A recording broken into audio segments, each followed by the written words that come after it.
ભાઈ આજે હું તમને જે વિડીયો બતાવવા જઈ રહ્યો છું એ બરાબર ખાસ ધ્યાનથી સાંભળજો અને વધુમાં વધુ વિડીયોને શેર કરજો દોસ્તો.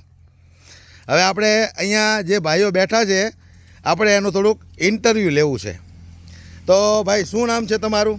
મારું નામ બાલુભાઈ કોટડિયા. બરાબર. તમારું નામ? મારું નામ અનિલભાઈ લાઠિયા. વડીલ તમારું? નીતિનભાઈ વોરા. તમારું? નરેન્દ્રભાઈ માંગુકિયા. તમે વાડીના માલિક. તમારું નામ? હરેશ પીપળિયા. બરાબર. તો આ તમે 4 લોકો છો એ સુરતથી આવ્યા છો બરાબર? તો સુરતથી તમે વિસાવદર શા માટે આવ્યા છો? આ મારો તમને એક સવાલ છે. કાલે આમ આદમી પાર્ટીનું મોટું સંમેલન થવાનું છે. એમાં મોટી સંખ્યામાં ખેડૂતો હાજર રહેવાના છે. અને અમે ખેડૂતોની લાગણીથી અમે આમ આદમી પાર્ટીમાં છીએ એટલે અમે અમારી લાગણીથી આવ્યા છીએ.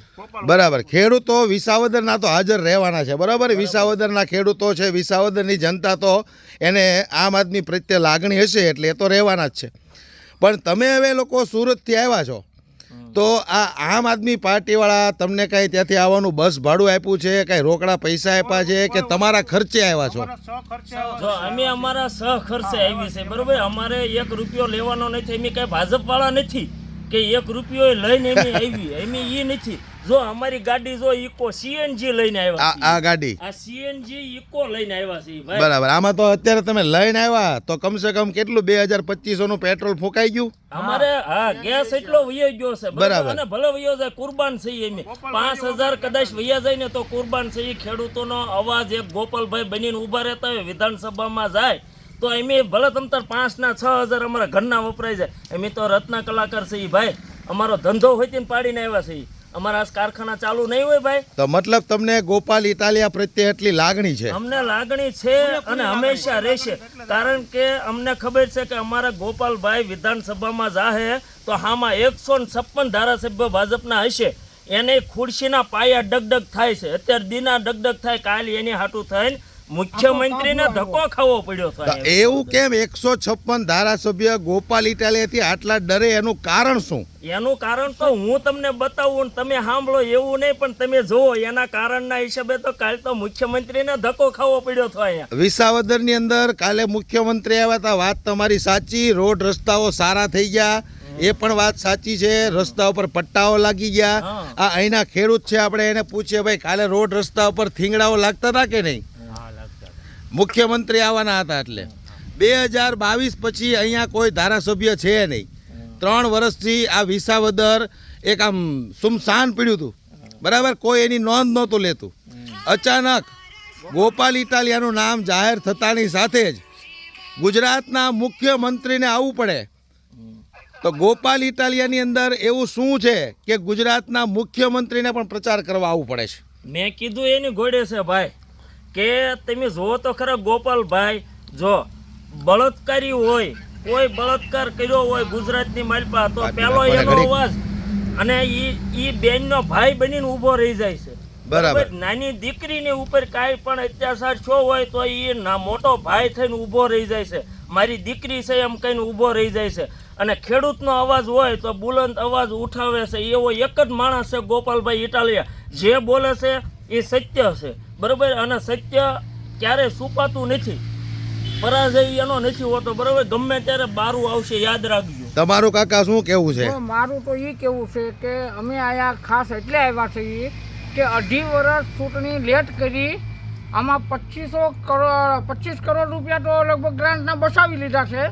હવે ખેડૂતને તો ઈ ગ્રાન્ટના પૈસા ક્યાં જશે? હવે ઈ શું કરશે? અત્યારે આ લોકો મતદાર ખરીદશે, લોલીપોપ આપશે, ખેડૂતોને થોડા પૈસા બાંટશે, એમ કરીને એની સીટ લેવાની કોશિશ કરશે. કાલે પણ કંઈક મુખ્યમંત્રી ભૂપેન્દ્ર પટેલે માર્કેટ યાર્ડમાં કરોડો રૂપિયાનું સહાય કરવાની જાહેરાત કરી હતી. એ વાત તમને કેમ લાગી? અચાનક કેમ આવી સહાય કરવી પડી? અચાનક એટલે કરી કે એક આ ચૂંટણી લક્ષી, એક આ લોલીપોપ છે.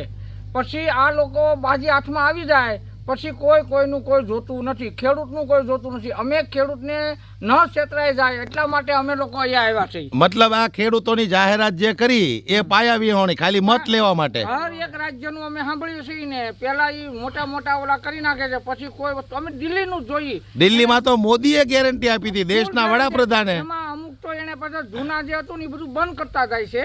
એમ આ ખેડૂત બિચારા ભોળો માણસ છે, ધરતીનું જ્યાં કાંઈ જે કરીને અન્ન ઉત્પન્ન કરીને આપણને ખવડાવે છે, અને અમે સુરત બેઠા બેઠા ખાઈએ છીએ. એને છેતરી ન જાય, આ લોલીપોપ આપી ન જાય, એ સમજાવવા માટે અમે સ્પેશિયલ આવ્યા છીએ. અમે એક નાના રત્ન કલાકાર જ છીએ.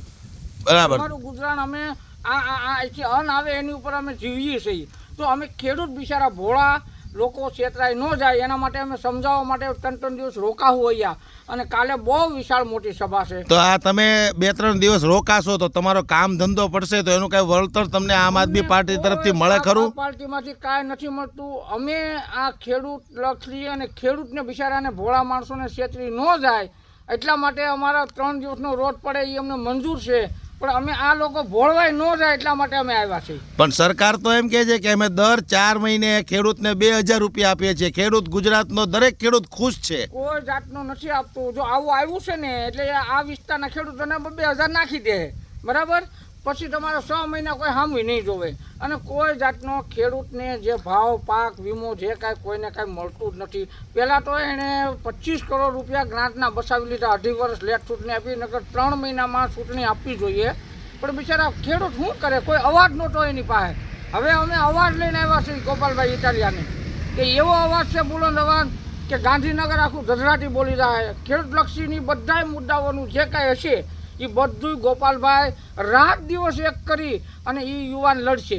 અને એ યુવાનને સપોર્ટ કરવા જ અમે આવ્યા છીએ. તમને કેમ લાગે છે વિસાવદરના ખેડૂતો, વિસાવદરની જનતા ગોપાલ ઇટાલિયાને સાથ આપશે કે કેમ? જો હું તમને એક વાત કરું કે અત્યાર લગન વિપક્ષમાં નહોતા. આમ આદમી પાર્ટી સત્તા વિરોધ કર્યો ગોપાલભાઈ એને કે ખેડૂતોને દિવસે પાવર આપો. તો દિવસે પાવર અપાવે પાર કર્યો. ભલે એ પોલીસ વાળા ઢહડીને લઈ જતા હોય, ગમે એમાં વિરોધ કરવી તો અમને ઢહડીને ઉપાડે છે, બરાબર. છતાંય મેં અમારો વિરોધ મેકતા નથી. છતાંય જો દિવસ પાળી કરાવી તો કાલ મુખ્યમંત્રી અહીંયા આવવાના હતા, એટલે એને પાવર કાપ જાહેર કરી દીધો કે ખેડૂતોને પાવર કાપ આખો દિવસે જાહેરાત કરી દો કે પાવર કાપ છે, એટલે પાવર નથી દેવાનો. તો જેથી કરીને ખેડૂત પાણી વાળવા ન જાય અને આપણી સભામાં આવે તો માણસો દેખાય, બરાબર. એને આવી બધી શું જરૂર? એટલે આ એક સ્ટન્ટ હતો ખેડૂતોને ભેગા કરવાનો. હા, માણસો ભેગા કરવાનો. કારણ કે એની સભા તમે જોઈજો. હું કહું એમ નહીં, તમે જઈને જોઈ આવજો. એની સભામાં માણસો થતું નથી, એટલે કા બસું મેકવી પડે અને કા જો આવી રીતના ખેડૂતનો પાવર કાપ રાખે તો ભોળા માણસો છે બિચારા ભૂપેન્દ્રભાઈ પટેલના ફાંકા જે મારવાના હોય એ સાંભળવા કોણ આવે? આવડા તો આવે. તો આવતીકાલે આમ આદમી પાર્ટીનું મહાસંમેલન છે, તો કાલે ખેડૂતોને પાવર આપશે પૂરો દિવસ. તો ખેડૂતો કદાચ વાડીએ રહેશે કે ગોપાલભાઈનું સંમેલનમાં જશે? એટલો વિશ્વાસ છે અને ખેડૂતોને એટલો વિશ્વાસ છે, મને એમ નહીં, ખેડૂતોને એટલો વિશ્વાસ છે. આખો દિવસ પાવરનો એક ઝટકો ન મરાવતા છતાં બધાય ખેડૂતો કાલ વિસાવદરમાં હશે. તમે યાદ કરજો મને. બોલે છે મતલબ ગોપાલભાઈનું વર્ચસ્વ વિસાવદરની અંદર એટલું જોરદાર છે કે ખેડૂતો અને વિસાવદરની જનતા, નાના માણસો બધા એની હારે છે. બધા એમના સંમેલનમાં જોડાશે. તમામ ગામના ખેડૂતો અહીંયા હાજર હશે, તમે જોઈજો. બરાબર, ખૂબ સરસ. તમારી હારે વાત કરીને મજા આવી. આવતીકાલે આપણે જોઈએ ગોપાલ ઇટાલિયાની સભામાં જનમેદની ઉમટી પડે એવું આપણે પણ ઈચ્છીએ છીએ. ખેડૂતોને લાભ થાય, વિસાવદરની જનતાને રોડ રસ્તા ગટરના કામ, સરકારી દવાખાનાઓ સારામાં સારા મળે એવો આ એક જ વ્યક્તિ છે એવું તમારું કહેવું છે કે ગોપાલ ઇટાલિયા જ આ કામ કરાવી શકશે? તમે વિચાર કરો, આ વાડીવાળા મને જવા નથી દેતા, છતાં આ ખેડૂતને મેં એમ કીધું કે તમારો કોઈ પણ પ્રશ્ન હોય ને તો ગોપાલભાઈને તો કહેશો, પણ અમને કહેજો. અમારામાં તેવડ છે ગોપાલભાઈને અમે વગર પૈસે આવી છીએ.